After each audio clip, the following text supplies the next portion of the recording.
দেব সর্বশেষ আপডেট বাংলা সংবাদ। শুরুতেই শিরোনাম।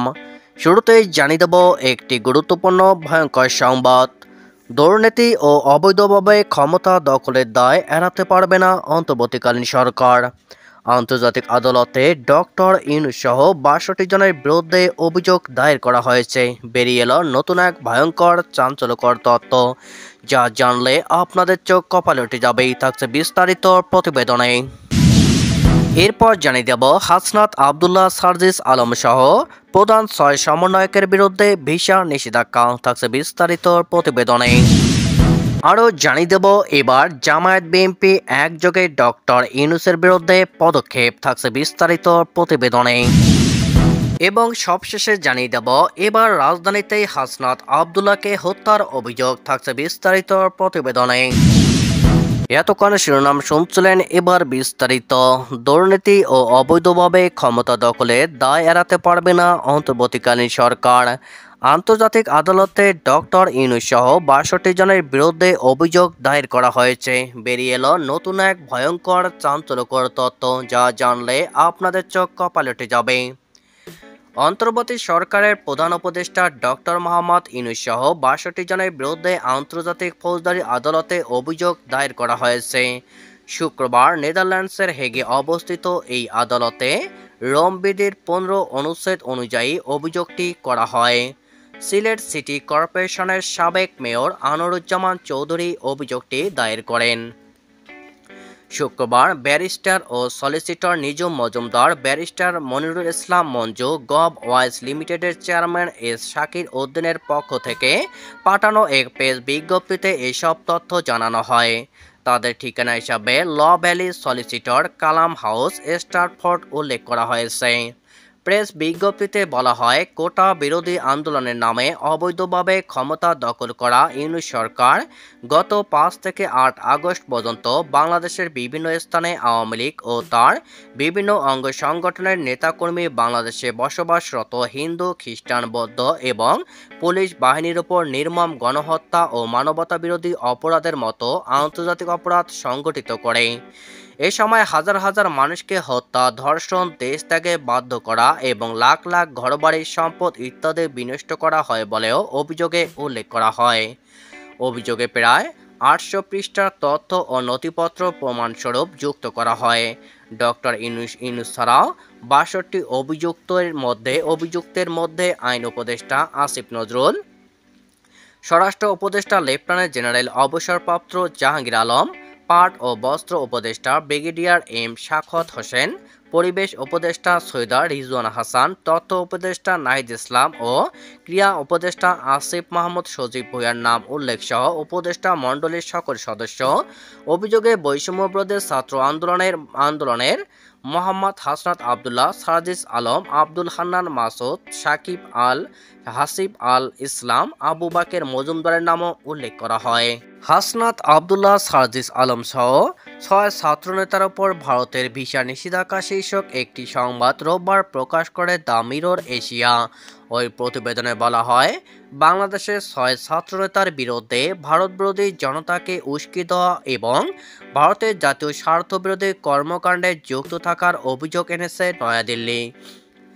প্রতিবেদনে আরও বলা হয়, এর জেরে এই ছাত্রনেতা ও তাদের ঘনিষ্ঠদের ভিসা না দেওয়ার জন্য কালো তালিকাভুক্ত করেছে ভারতের পররাষ্ট্র মন্ত্রণালয়। এরই মধ্যে এই সংক্রান্ত মৌখিক নির্দেশনা ঢাকাস্থ ইন্ডিয়ান হাইকমিশনে পাঠানো হয়েছে। দিল্লিতে কর্মরত কয়েকজন ভারতীয় গণমাধ্যমের সাংবাদিক দ্য মিরর এশিয়াকে বিষয়টি নিশ্চিত করেছেন। এই তালিকায় ছিলেন গণ অধিকার পরিষদের একাংশের সভাপতি নুরুল হক নূর, গণতান্ত্রিক ছাত্রশক্তির আহ্বায়ক আখতার হোসেন, সদ্য নিয়োগপ্রাপ্ত প্রধান উপদেষ্টার বিশেষ সহকারী মাহফুজ আলম, বৈষম্যবিরোধী ছাত্র আন্দোলনের সমন্বয়ক হাসনাত আবদুল্লাহ, সার্জিস আলম ও নুসরাত তাবাসসুম। এ নিয়ে ভারত সরকারের সূত্রের বরাত দিয়ে ইন্ডিয়া টুডে জানায়, বাংলাদেশের ৬ ছাত্রনেতার ওপর ভিসা নিষেধাজ্ঞার খবরটি ভুয়া। কোটা সংস্কার আন্দোলন ঘিরে গত জুলাইয়ের শুরু থেকেই উত্তাল হয়ে ওঠে বাংলাদেশ। পরে এই আন্দোলন রূপ নেয় সরকার পতনের আন্দোলনে। গণ আন্দোলনের মুখে গত 5 আগস্ট প্রধানমন্ত্রীর পদ থেকে পদত্যাগ করতে বাধ্য হন শেখ হাসিনা। এরপর তিনি দেশ ছেড়ে ভারতে চলে যান। বর্তমানে তিনি সেখানেই রয়েছেন বলে জানা গেছে। এর মধ্যে গত 8 আগস্ট নিয়েছে অন্তর্বর্তী সরকার শপথ। প্রধান উপদেষ্টা করা হয়েছে শান্তিতে নোবেল বিজয়ী অর্থনীতিবিদ ডক্টর মোহাম্মদ ইউনূস। আওয়ামী লীগ সরকার পতনের পর নির্বাচন প্রশ্নে বিএনপির সঙ্গে বিরোধে জড়ালেও দেশের অদ্ভুত পরিস্থিতিতে ফের ঐক্যের বার্তা দিলেন জামায়াতের আমির ডক্টর শফিকুর রহমান। প্রধান উপদেষ্টা ডক্টর মোহাম্মদ ইউনূসের সঙ্গে বৈঠক করে বিএনপি যে জাতীয় ঐক্যের ওপর জোর দিয়েছে সে বিষয়ে জামায়াতও একমত বলে জানিয়েছেন তিনি। বৃহস্পতিবার রাতে সরকার প্রধানের বাসভবন যমুনায় প্রধান উপদেষ্টার সঙ্গে সাক্ষাতের পর সাংবাদিকদের তিনি একথা বলেন। আগের দিন বিএনপি মহাসচিব মির্জা ফখরুল ইসলাম আলমগীরের নেতৃত্বে বিএনপির একটি প্রতিনিধি দলও ইউনূসের সঙ্গে সাক্ষাৎ করে জাতীয় ঐক্য ও নির্বাচনের রোডম্যাপ ঘোষণার উপর জোর দেয়। পরে প্রধান উপদেষ্টার এক বার্তাতেও জাতীয় ঐক্যের কথা বলা হয়, তবে নির্বাচনের রোডম্যাপ নিয়ে কিছু জানানো হয়নি। বিএনপি যে জাতীয় ঐক্যের কথা বলেছে সে বিষয়ে জামায়াতের অবস্থা নিয়ে সাংবাদিকদের প্রশ্নের শফিকুর রহমান বলেন, একেবারে একমত, এখানে দ্বিমত নাই। জাতীয় ঐক্য অবশ্যই থাকতে হবে। দেশের শান্তি শৃঙ্খলা কারা ধ্বংস করতে চায় তাদের চিহ্নিত করতে হবে এবং ঐক্যবদ্ধভাবে মোকাবেলা করতে হবে। গত 5 আগস্ট আওয়ামী লীগ সরকারের পতনের 2 সপ্তাহ পর থেকে দ্রুত নির্বাচনের দাবি জানিয়ে আসছিল বিএনপি, তবে জামায়াত এর বিরোধিতা করে আগে সংস্কার পরে নির্বাচনের কথা বলতে থাকে। এর মধ্যে বিএনপি নেতারা জামায়াতের মুক্তিযোদ্ধাদের ভূমিকা তুলে এনে দলটিকে স্বাধীনতা বিরোধীও বলতে থাকে।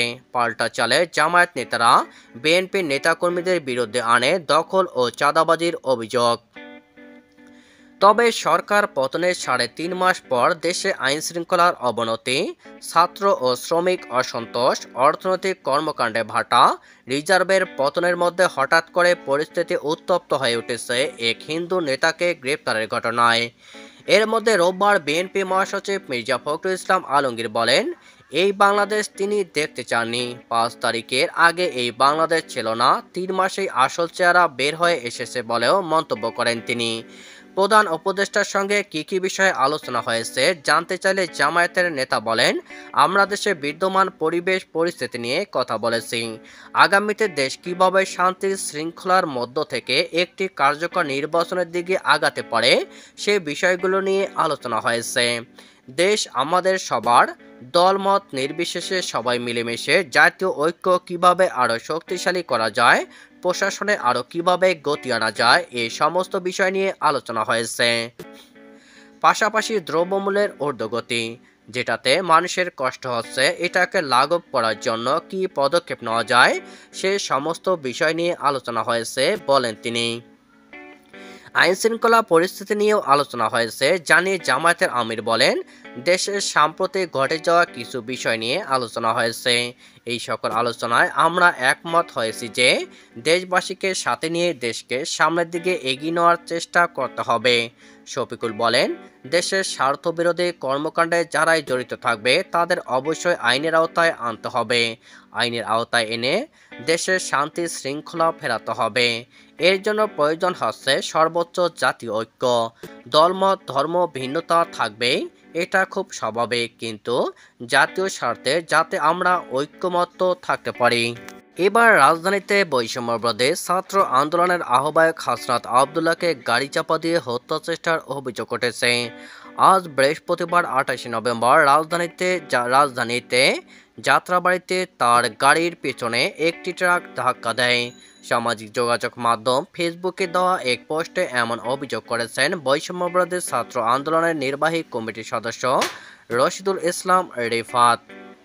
হাসনাত আবদুল্লাহর সঙ্গে কথোপকথনের একটি স্ক্রিনশট শেয়ার দিয়ে তিনি লিখেছেন, হাসনাত আবদুল্লাহ ভাইকে আবারও গাড়ি চাপা দিয়ে হত্যা চেষ্টা। এছাড়া তার প্রকাশিত ছবিতে দেখা যায় গাড়িতে লাগা ট্রাকের ধাক্কার ছবি দিয়ে হাসনাত লিখেছেন, আমার গাড়িতে আবার মারা হয়েছে। ঢাকা ফেরার পথে যাত্রাবাড়িতে।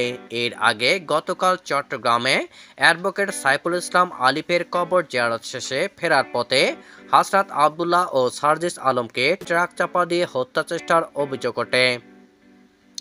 হাসনাত ও সার্জিসের সঙ্গে ওই গাড়িতে থাকা চট্টগ্রামের সমন্বয়ক খান তালা মাহমুদ রাফি বলেছেন, শহীদ অ্যাডভোকেট সাইফুল ইসলাম আলী ভাইয়ের কবর জিয়ারত করে ফেলার পথে আনুমানিক সন্ধ্যা 7:30টার দিকে আমাদের ট্রাক চাপা দিয়ে হত্যার চেষ্টা করা হয়।